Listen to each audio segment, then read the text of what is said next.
this week. Right, we are off Fit With Us episode 8. We have a super sub today.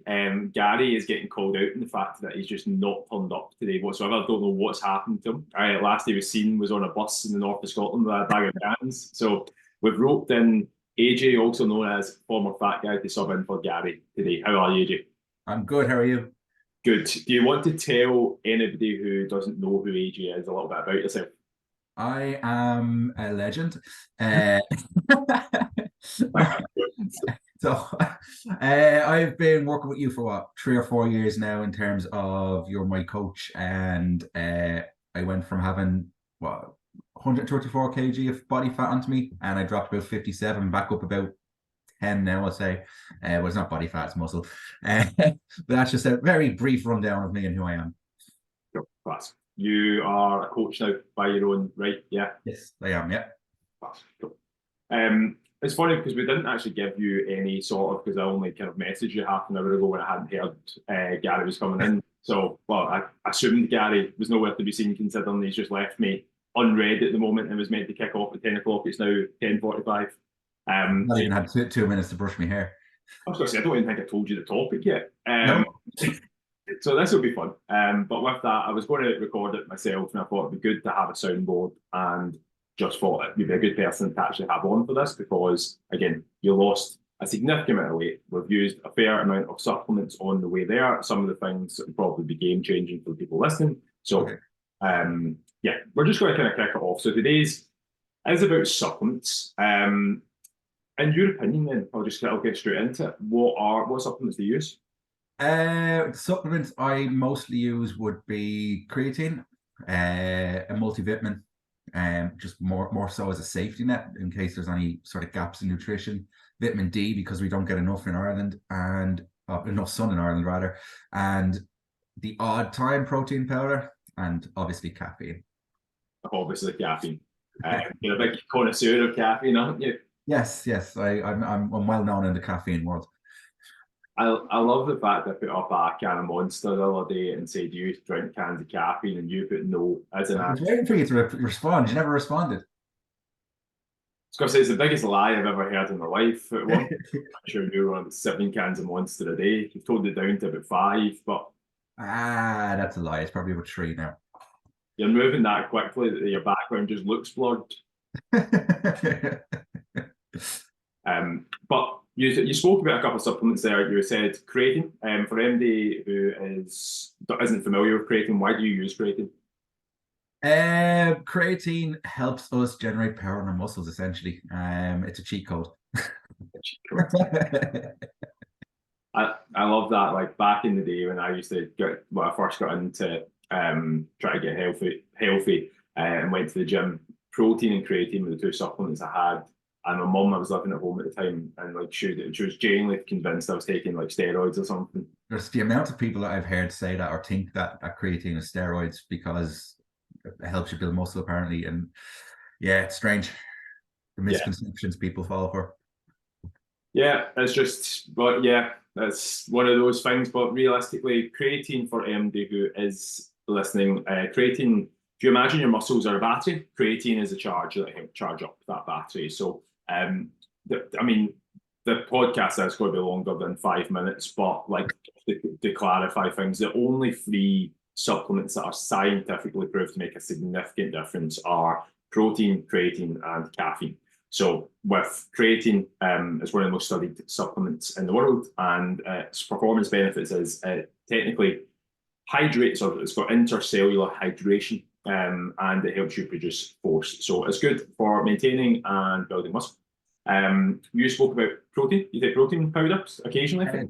The odd time. When I started, I used to rely on it heavily for 1 or 2 reasons. 1, I had a high protein target and I was finding it difficult to hit it. But 2, I thought you had to take protein powder, which you don't. I get it mostly through food now.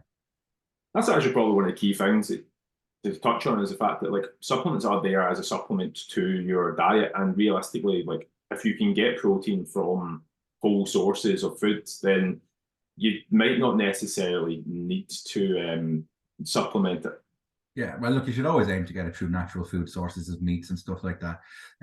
It is a useful tool, but I mean, I've had a tub of protein sitting there now. I'm pretty sure it's out of date. That's how much I've used it. Because I'm just so used to, and that's only from years of hitting high protein and having high protein diet that I just sort of naturally eat that food now, as opposed to needing to supplement with it. But like that, like you said, it's a supplement. The hint's in the name. It's there to supplement your diet, not replace it. Yeah, 100%. I actually take protein powder in my oats in the morning, simply for the flavor. Yeah. It's not even the fact that it's just getting protein, which does help, but it's the flavor of it. One of my small bits of joy is when I get to the end of the tub and I get to pick a new flavor each month. It's super. Yeah, no, I mean, there are some hit and miss in terms of flavors and stuff like that and brands, but I just found them always very heavy on my stomach, so I actually didn't enjoy taking them as a shake. But like that, when I do use them, I either use sort of the isolate ones, which can be more sort of juice flavors, and mix them with water, or I would put it into like a porridge. But I wouldn't eat porridge all that often. But that's generally the only times I use them. Yeah, there's a key thing as well. If you are taking or have an aversion to protein shakes because you feel that like the dairy content doesn't agree with you, isolate is a good dairy-free alternative that can, again, it doesn't have that milky taste either. A lot of time, like what flavors do you have in the isolate? Of Strawberry daiquiri. course, yeah, of course. You don't actually need to add vodka to it. No, you don't have to. It helps, but That's another supplement for a different day.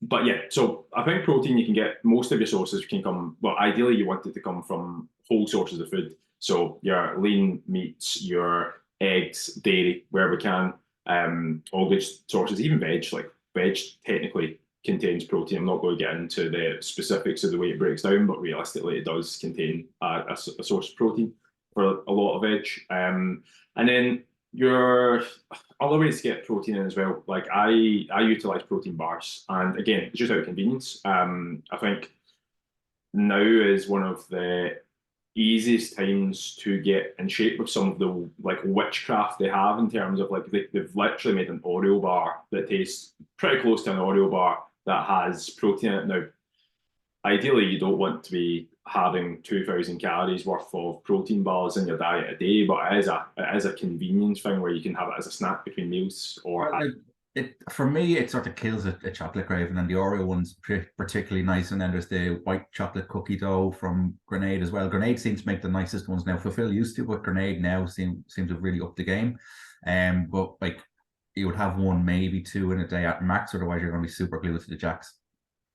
the jacks for MD who's listening, who's not Irish, is a strange way of saying the toilet. I don't know where it comes from. Where does it come from? I have no fucking idea. It makes no logical sense. But anyway, jacks means toilet. Don't say you didn't learn anything on today's podcast. But like the only thing I would say about protein bars is the type of protein in there. I'm not sure how bioavailable it is. It's made out of collagen and stuff like that. It's not the same as the stuff you get from meat. I don't know what way it breaks down or what way the amino acid profile breaks down, but I would still only ever have one or two as a stopgap, and probably only if I'm like 18 grams short on my target. Yeah, I think it's a good, as you said, stopgap there. It can help. Like, I mean, when I go to the cinema, I've not been to cinema for a while. But like when you do go to the cinema, like having a protein bar too on me, it's good as an alternative to having like a bag of minstrels, which can easily rack up 800 calories and has a fraction of protein. So, yeah, no, 100% on that. And I bought one of the original Phil bars all day. See the chocolate mint one. They have not aged well at all. Not too great. Like I think Grenade have sort of sewn up the market in terms of making them nicer. Whatever the formulation is they use, they are just seem to be all the go-to ones now. Whereas years ago I would have been Fulfill salted caramel, which I don't like anymore randomly, and I used to eat them all the time. oh man, you're so lucky as well though, because like you missed out on the like when I first got into health and fitness, like was about 5 or 10 years before you got out started your journey. And like the protein bars back then, honestly, like the Quest bars originally, it's a jaw workout just trying to actually chew them. Like that they are absolutely horrible. And it's just one of those ones. It's like I remember going to my mom, oh, they're not that bad. And I'm like, fucking like literally my jaw is pulsing as we're saying it. Well, no, like, I was when I started my stuff. sort of avoided protein bars because I had tried them previously. Again, not knowing anything or knowing what protein does or what these bars were about. I thought like when I was fat, if I was eating these bars, I'd be all right. But the first one I ever tried was the most fucking disgusting thing I ever tried. It was one of the fulfill bars, and it wasn't nice. And like that, it was like fucking you were pulling your fucking jaw out trying to take a bite of it, and that put me off them for a while. But I'd say, yeah, definitely they've dramatically improved even over the last 2 years. Yeah. Yeah, on that, the first protein powder I ever tried, I went to Holland and Barrett, and being 16 or something at the time, having no money, I got one of the reduced ones, and I had no idea. I just thought protein was protein. So I didn't realize at the time, but it was a soya protein that I picked up. And it was unflavored. I remember, again, not knowing any differently, putting it in. I got my first shaker as well. Remember that first shaker?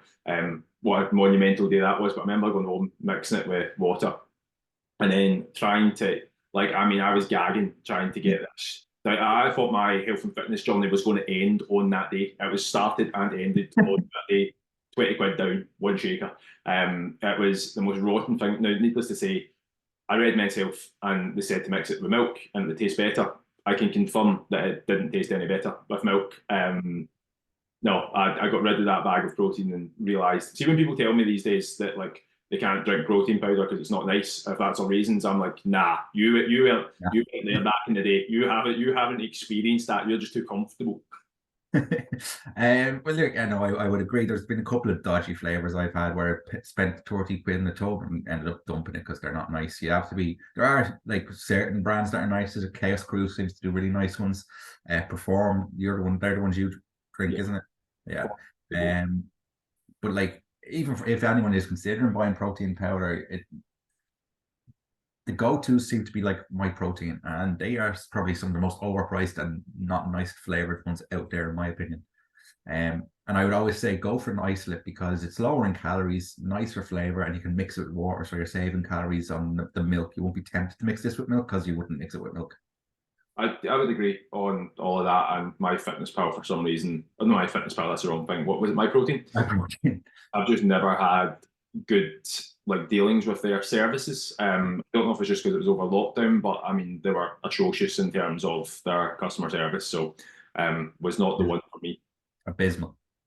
Yes, correct. Cool. Okay, right. So I think we've done protein there, not to death, but I think we've got a good understanding of protein for most people.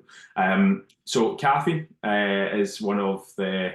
I actually done my dissertation at college on caffeine because, like, bit like yourself, as much as I slag you, like I literally got through college on again the. At the time, we didn't have the good flavors of Monster. It was literally just the OG can of Monster. You had Relentless, or there was Red Bull, all just tastes of broken dreams. And I was drinking again, probably 4 or 5 of them a day at the time. But obviously having an interest in it, there's a lot of research done on caffeine. Again, one of the most studied supplements, drugs, whatever you want to call it, in the world. Lots of positives. So, from before we dive into them, what's your reasons outside of having to actually get on a level because you're that used to having it and you need it just to actually get to a point? Why do you take caffeine? Why does AJ take it? For me, I find it gives me a bit more focus and a bit more sort of it takes the tiredness out when I'm training. Particularly if I do like what between 150 200 milligrams ahead of training, I just find I get more out of my training. I'm able to focus a bit more and pull a little bit more and just get more bang from my buck. Yeah, 100%. Again, it's one of those things that have been studied and it shows that it blunts your rate of perceived exertion. It's a fancy way of saying when you feel that you're working hard in the gym, actually it kind of blunts how hard you feel you're working, which means you get more for less on that. So particularly when it comes to endurance events, you'll find that there is, again, it doesn't feel like you're having to work as hard to get a better outcome. And then there is an element of studies to say that when you're doing like because it's effects on your nervous system, so when you're doing like a heavy lift, it does stimulate the nervous system a bit more. So it means that you theoretically can recruit and drive a little bit more into the movement itself. So lots of positives from the performance point of view. The biggest issue is you can become reliant on it, as we have both touched on there and fallen foul to at certain points. Yeah. Sorry, you go say something there? No, just I was just agreeing. Cool. But yeah, no, I think when it comes to that, but also from a fat loss perspective, It's proven that not just like it does oxidize fat into the bloodstream to an extent. Like it is minimal. Like you're not going to all of a sudden like when you see that they're putting a lot of fat burning products. Hence the reason you get like do fat burners work? Well, actually, I'll ask you that question, AJ. Do fat burners work going? Yes and no. They burn fat, but they don't burn body fat. Oh, speak to me. What do you mean? Uh, there's a difference between burning body fat and burning fat. So burning body fat is when you put yourself in a calorie deficit, utilize more calories than you consume. Yeah. Oxidizing and using body fat for exercise is a completely different thing. Using the body fat, using the fats that's in your bloodstream for energy is a completely different concept, and people mix up the two all the time. Cool. I feel like today is a skill day. Skill day.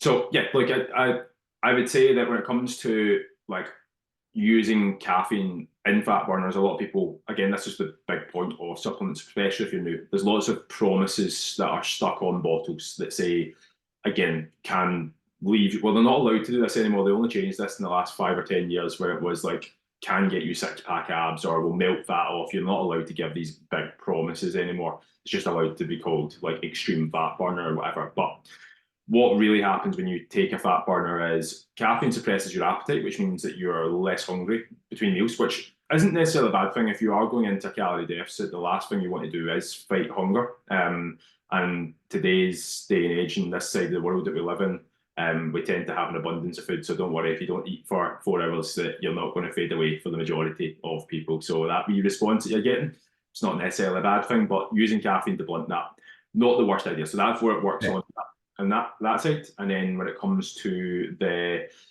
thermic effect of it, it technically does oxidize a bit more fat into the bloodstream. If you go to the higher levels of caffeine, then it can burn, like I think the research somewhere between 70 and 100 calories a day, depending on how much caffeine you take. But it's a double-edged sword in the sense that like you take too much caffeine, especially late in the day, it will tank your sleep. So regardless of it burning more calories, if you don't get sleep, your body's not going to be in a position where it wants to burn fat free flowing late anyway. So yeah, but even when you do take those large amounts, your body becomes accustomed to it, and the effect is, it's a diminishing return the longer you do it. When was the last time you felt a buzz from caffeine? 2001, I think. Yeah, I was going to say, yes. Spider-Man was out in the cinema, was it? Twin Yeah. Still about. Look, I mean, it has its uses, and if it's used sort of sparingly and in that sort of sense, then yeah, you might get something out of it. But if it's long term, your body just becomes accustomed to it, and it like everything down regulates. Yeah, I think that's a point as well. I and you would use caffeine at times with clients to be able to get an effect out of what it is. If anybody's in the deeper end of kind of fat loss phase, I mean, my approach isn't that you have to do anything, but as a tool that can be used. And again, the majority of fat burning will come from your nutrition, from your movement. Caffeine just helps again allow you to actually control those inputs. Recommendations would always be try and have a cut-off point during the day because of the half-life in it. I tend to say 2 o'clock at the latest, but if anything, I'd probably even say if we can pull it back a wee bit, like earlier than that, 12, 1 o'clock, you'll notice a massive difference in your sleep. And if anybody says that they get a fucking great night's sleep after drinking caffeine at 6 or 7 o'clock, okay, well, I can fall asleep straight away. Yes, I fucking bet you can, but your quality of sleep is shite. Stick on like a Whoop band or an Oura ring or whatever, and I'll fucking prove it to you.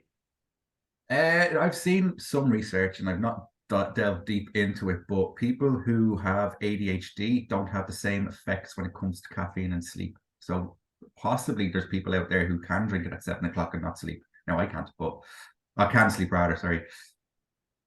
I'd be interested, without actually seeing any research or knowing enough about it, I'd be interested in knowing the mechanisms behind how that works. It's just obviously the chemicals in the brain react differently in a brain with ADHD. So I think it's something to do along. I haven't done enough reading about it. It was just found something interesting. It was only like 2 or 3 weeks ago I looked at it and saw it.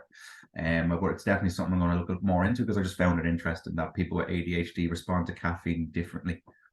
It depends if the ADHD is self-diagnosed or actually diagnosed ADHD, because I actually, Everybody has ADHD self-diagnosed these days, but no, I think it's people who have a genuinely have a diagnosis from a registered doctor, not some form they filled in on the internet. I think there is a difference the way the brain reacts, but again, it was something smaller. Just thought I'd mention it because it's interesting. I found it interesting.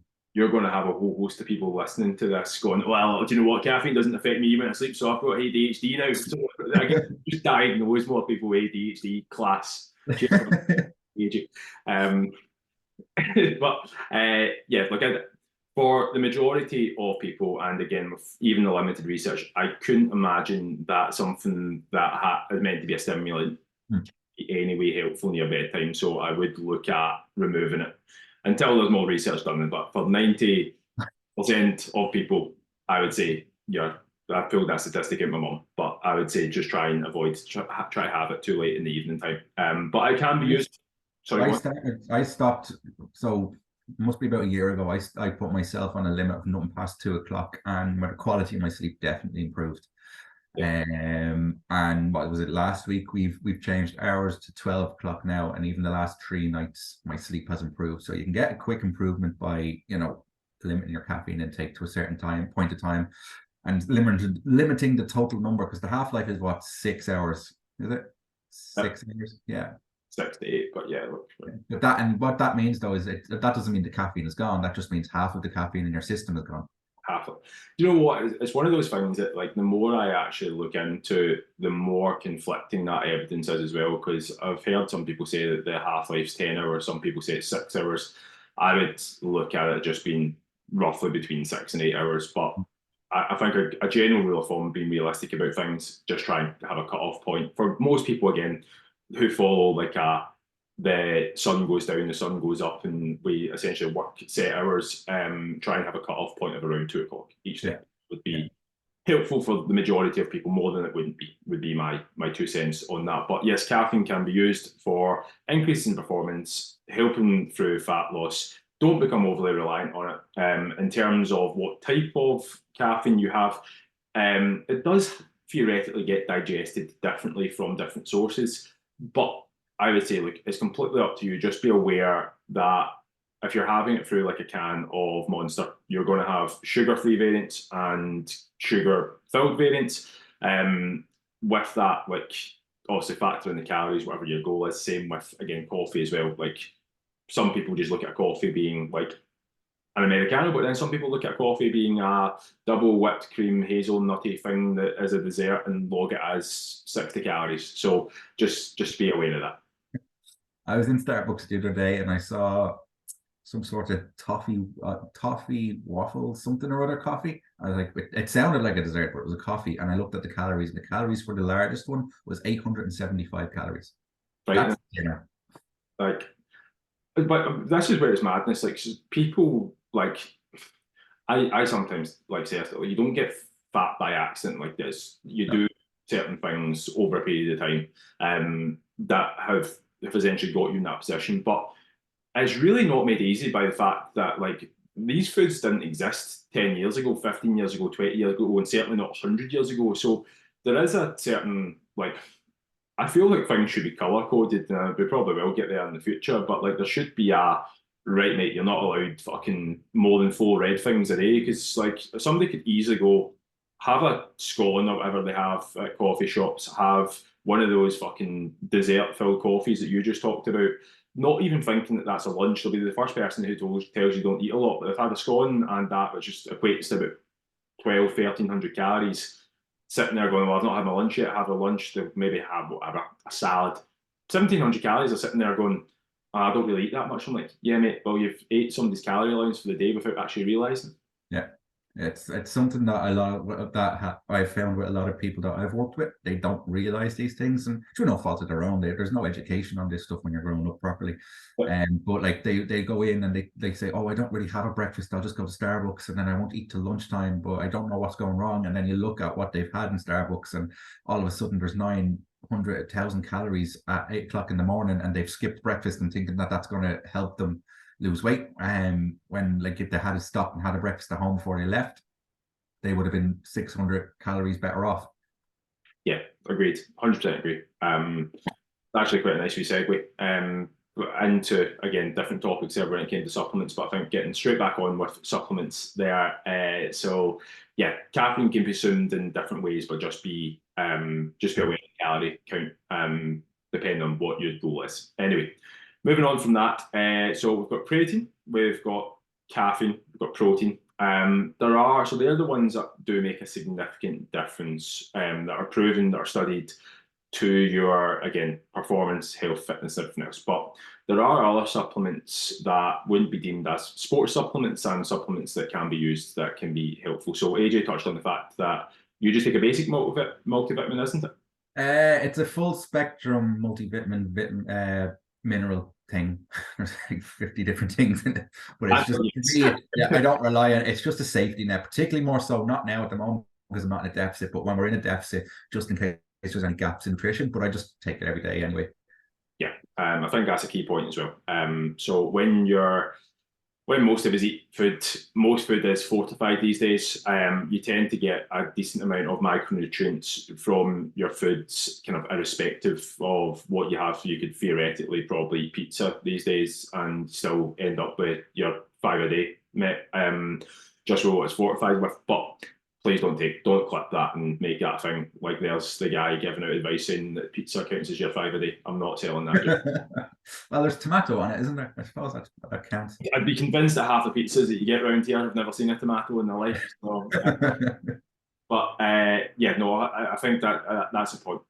Always try and make sure that you've got your very basic needs met. So I always recommend that. Like, will it be a kid's chewable multivitamin or will it just be an actual just basic multivitamin? That's all you need just to cover your bases. Because not only that is like if you're at a deficit or even like let's just go generalized diet, like you could find yourself hungry not because you're missing like a macronutrient, which is your protein, your carbs, your fat. Like sometimes your body's really clever and is seeking something that you've not got for your diet. So again, you could be a lack of vitamin C or vitamin whatever it may be, and your body's really hungry, but you've eaten, and it's like it's actually because it's just craving this vitamin and needs that. Your body's trying to tell you that. So if you not saying that having a multivitamin will stop hunger, but it can help your body stop seeking things it kind of needs. Make sense? It's like when people get cravings, 9 times out of 10, if their craving for chocolate isn't actually a craving for chocolate, it's generally a craving for something that they've not consumed that day that their body wants. Correct. Yes. Yeah. 100%. So multivitamin, I think is important. Do you supplement your sleep with anything at the moment or at all? At the minute, I am using ZMA, Mank. No, that's not the word. Zinc, magnesium, and vitamin B6. Cool. How long have you been doing that for? I'm probably doing that every night for the past 2 years. So for people listening, why are you supplementing with those? What outcome you want? Well, so the B6 is to fight fatigue. So when you have B6 in the system, it makes you wake up feeling less tired, even if you've had a bit of a rough night's sleep. Not always, but it helps. Energy the next day. Magnesium relaxes the muscles, doesn't it? Yeah. It also makes you poo. Excellent. And Sleeping. what? Hopefully not when you're sleeping, no. I'm cut short nearly a couple of times, but joke. And zinc is a similar action. I'm not entirely sure 100% behind zinc, to be honest. It's just in the supplement. But the outcome that you're looking for is essentially a better quality sleep, and Yeah. the products in there. So zinc and magnesium typically paired together become far more efficient. It just helps the absorption of each other, and with that, like quality and quantity of sleep are different. Like they're different ends of the spectrum, but there still is crossover there. So it's not like we can say, oh, if you have 1 hour of sleep a night, as long as it's really, really high quality, then you'll be great. And like, but the same end of the spectrum or the other end of the spectrum, it's not like you can have 8 hours of sleep, and if the quality of each of your hours of sleep is horrendous, then like you're probably still going to wake up tired. So you'll find that things that massively impact your sleep would be stress, which again can be brought on through like caffeine theoretically.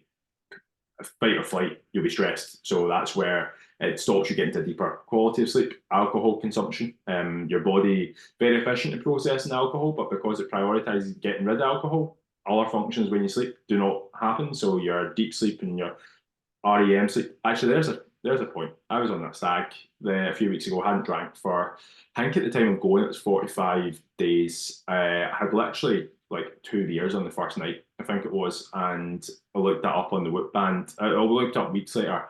My recovery was 18%. It was the first time I'd actually seen it in the red. I still got like 8 hours sleep because I go home really early because I'm a shite bag. But still got like a solid 8 hours sleep. But like 18% of recovery versus my normal 70 or 80% just because I had 2 pints is madness. Yeah, no, I was in Edinburgh not too long ago, and like that, I hadn't drank, and I'd had half a can of what's that? Hooch? Is that what it's called? That's nothing to be proud of, man. Half a can of that hooch stuff, and even my sleep dipped with a little bit of alcohol in the system. But Um, Hooch is different, man. Like I can't understand why you wouldn't have drank the other half the can. it was fucking rotten. That's why. Yeah, it's not. It wouldn't be my go-to. Certainly not. I can a hooch. Sounds classy. It wasn't classy at all. But like that, my whoop sort of dipped into the red. Now, I mean, obviously, I've been traveling and stuff like that, but and I was in an unfamiliar bed for me, in which I find it tough to sleep in unfamiliar beds anyway. But the alcohol just seems to have made it. I know I didn't get a deep sleep that night. Yeah, yeah, it does make a difference. So the things that, like, obviously detract from your sleep would be your alcohols, your caffeines, stresses. And other things can be exposure to, like, I'm not so deep into this. Oh, if you watch your TV before you go to the bed, it's going to impact your sleep. But like, I mean, it will, but you're also a fucking human being, and realistically, like, TV's the only time I get to watch TV is the evening time. I can't sit at 11 o'clock in the day and watch TV. So Oh, well, I watch TV before bed, and it's like my sleep recently has been fantastic anyway, so it's made no difference.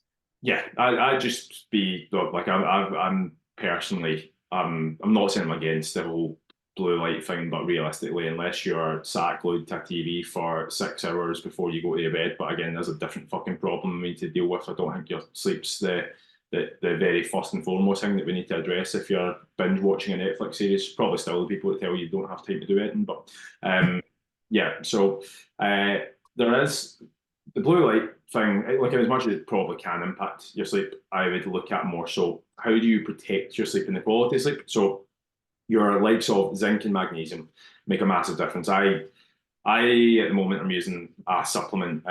Is it fade? It's not fade out. Switch off by Brain Gains, but that's just because there was a wee sale on it, and I wanted to try it. But that's like a combination of powders. It's got like magnesium, zinc.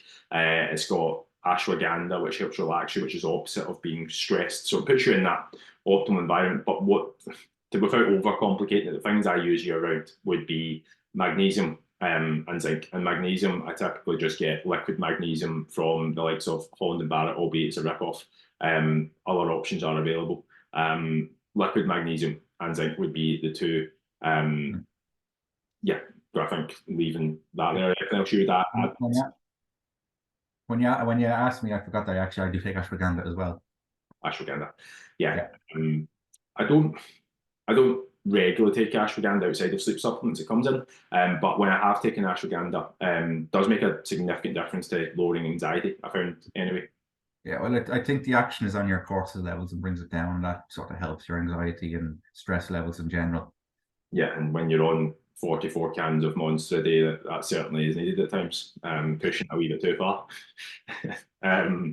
So I think looking at as much as they are probably the big hitters when it comes to supplements, it doesn't really answer the question a lot of people are probably going to ask in terms of, right, do fat burners work? What is a pre-workout? Like, do I need to take this, and this? So I suppose getting into some of those issues, let's start with pre-workouts. What's your thoughts and feelings on pre-workouts? You used them before? How do you find them? And what's the thoughts? I've used them before. Again, they have their uses, but I mean, the main ingredient in a pre-workout is caffeine.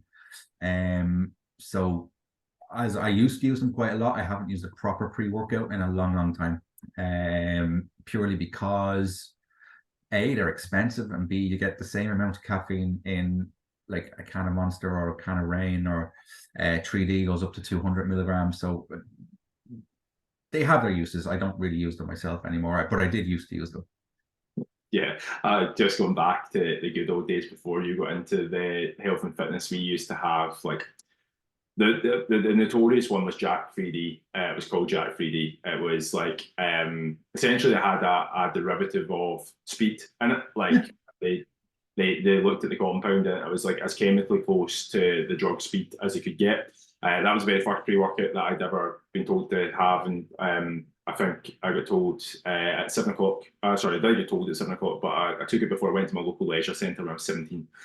Took it at 7 o'clock. I That was on Tuesday. It took me about a year and a half to sleep after that. Like, it was the best gym workout I've ever done, but at the same time, I mean, I think I hit upper body, lower body, side body, middle body. I was just hitting everything on one go. But yeah, the issue I would have with pre-workout, they don't get any of that good stuff anymore, not this side of the world anyway. I say good stuff, but you know what I mean. It's all regulated now to a point. But the issue I would have with pre-workout is you are just looking at what it's made up of, and realistically, it's the biggest hitter in there is caffeine. They do get away with actually having a little bit more caffeine than you would think because they have what's called priority blends these days, where they can cover it up and say that you've got 8 different ingredients. It could be caffeine, beta-alanine, whatever, and just say 3 grams, but they don't actually give you a breakdown as to what Yeah. each individual things are. So it's a bit of a cover up as to how much you can get away. And actually, you noticed this recently as well with one of the pre-workouts that you bought. What do you want to tell the story about, like the caffeine dosage in the pre-workout that you bought? Which one was this now? One that was actually 3 servings, but if you hadn't read it, you might not have realised it was 3 servings. Oh, the little bottle thing. Yeah. Yeah, it's I think it was nearly a gram of caffeine in the whole thing, and I didn't read the bottle, and I drank it down in one go, and I realized, oh shit, this is actually 3 servings. I was buzzing.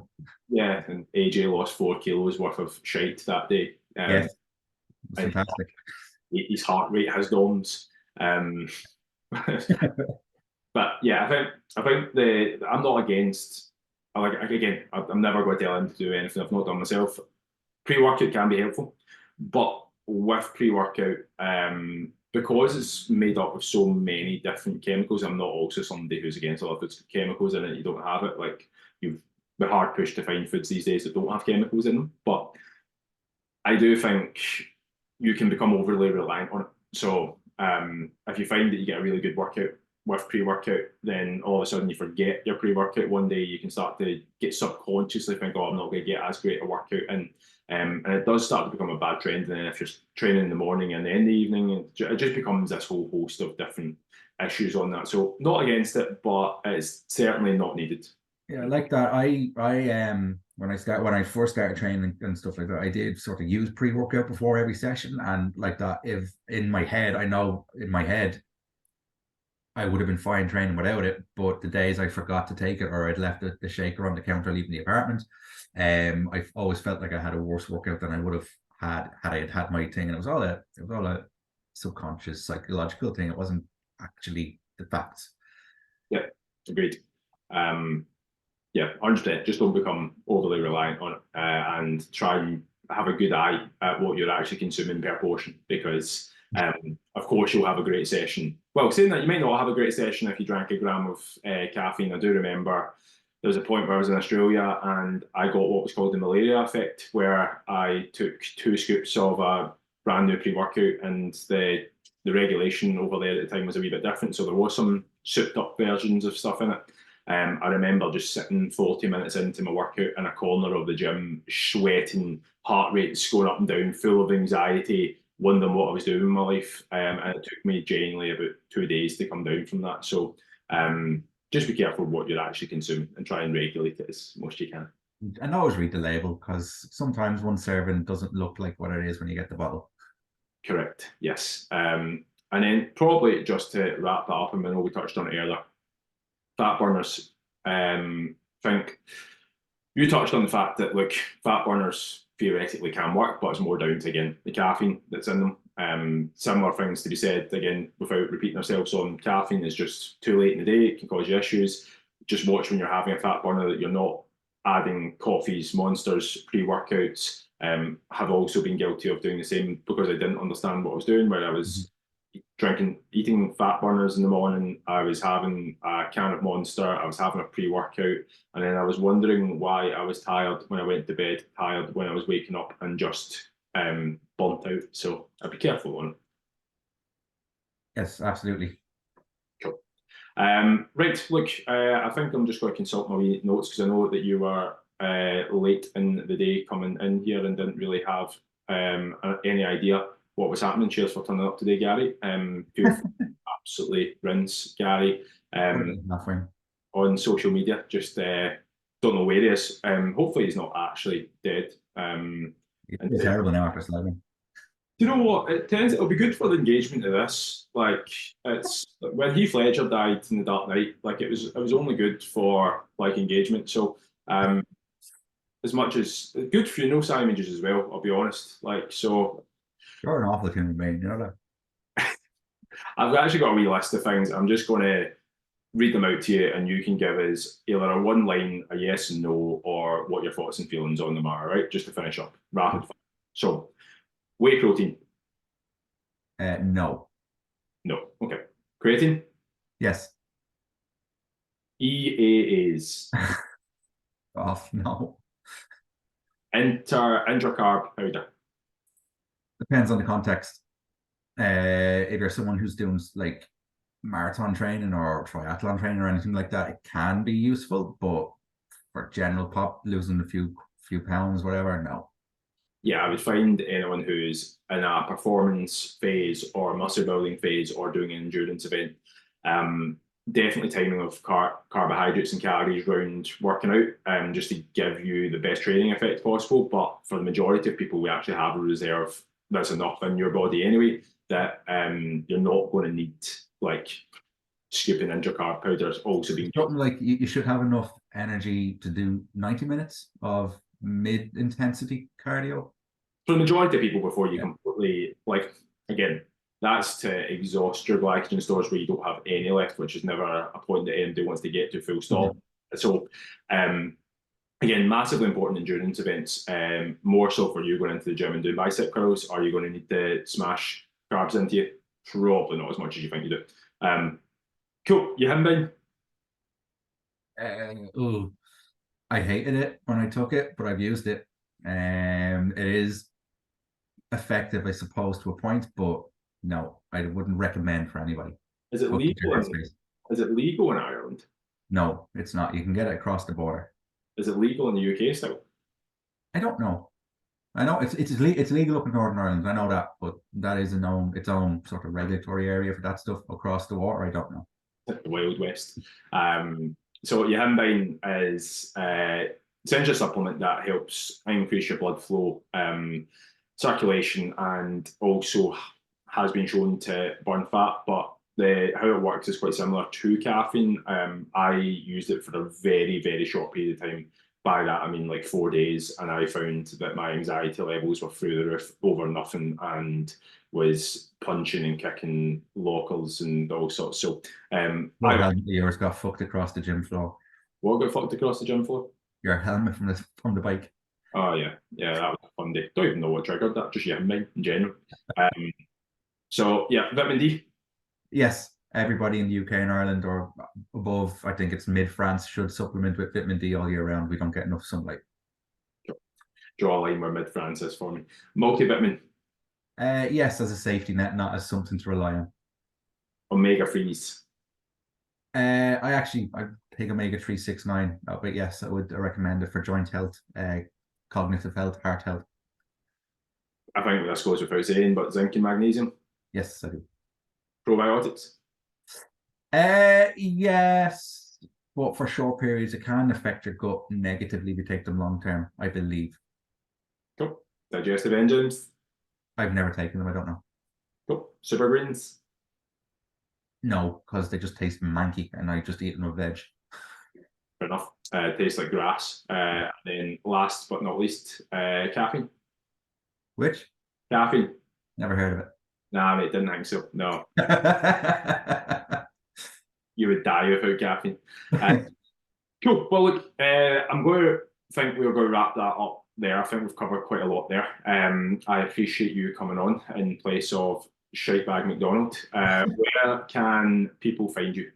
You can find me on Instagram. Hang on, let me get this right. Instagram, Facebook, TikTok, and Snapchat, all under former Fat Guy 20.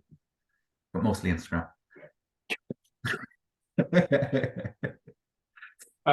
Thanks very much for listening today, guys. Hope you took something for it, and hopefully we find Gary at some point.